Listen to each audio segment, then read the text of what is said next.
So the range of services we offer for students who have disabilities is that we offer additional test time on tests.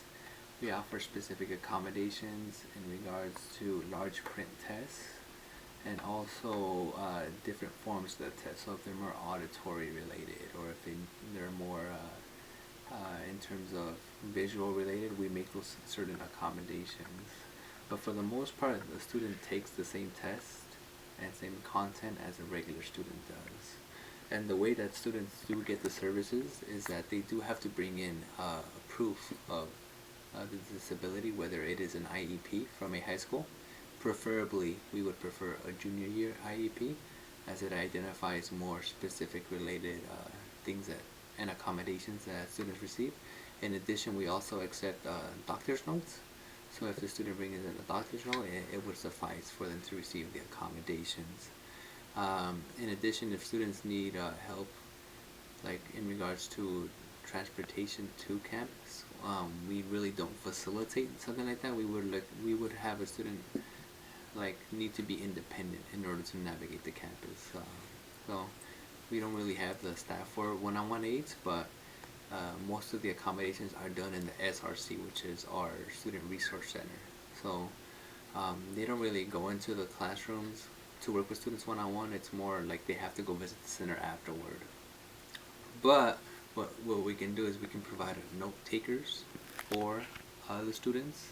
We can provide video and audio recording devices so students can access that at a later date, and larger textbooks. So if a student needs a larger textbook, we do make photocopies of a larger textbook.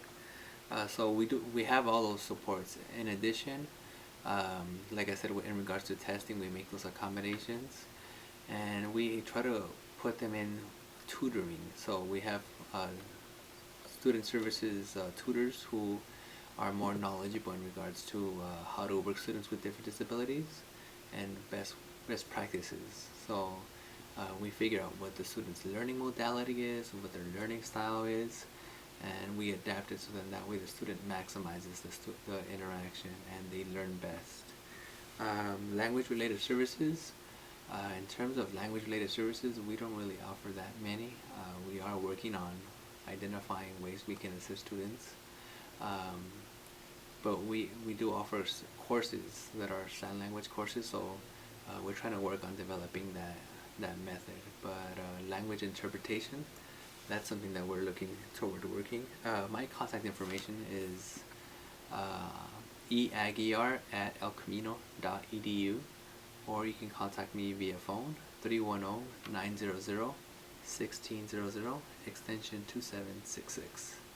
And that way I'm usually pretty promptly in replying within at least half an hour, or I try my best. But other vital resources on campus is I definitely recommend EOPNS, which is Extended Opportunity Programs and Services. What they do is they provide additional book vouchers. They provide transportation assistance via bus tokens or gas cards.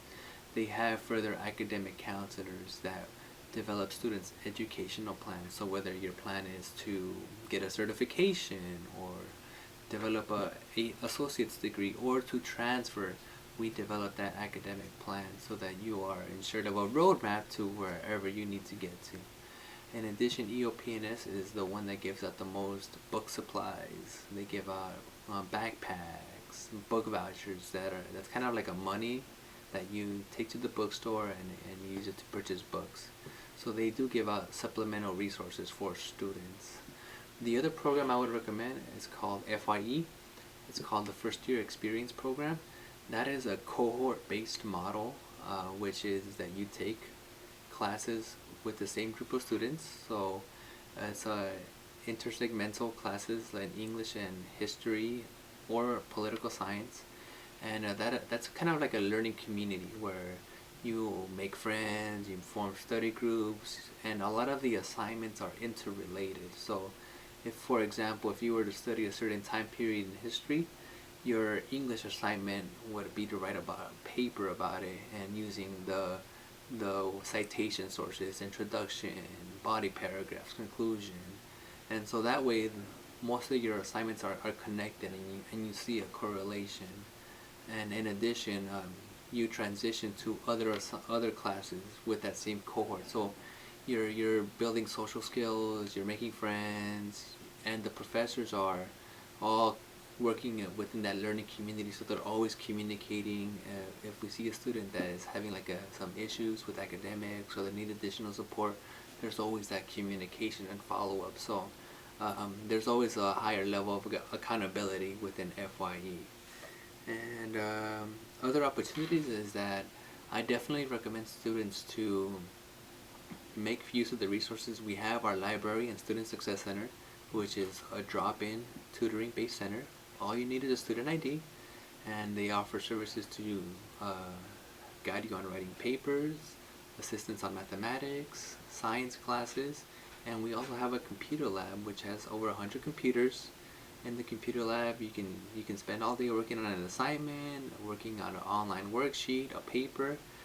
All you need is a student ID. It's drop-in from 8 a.m. to 6:30, and definitely encourage students to make use of all of our resources on campus.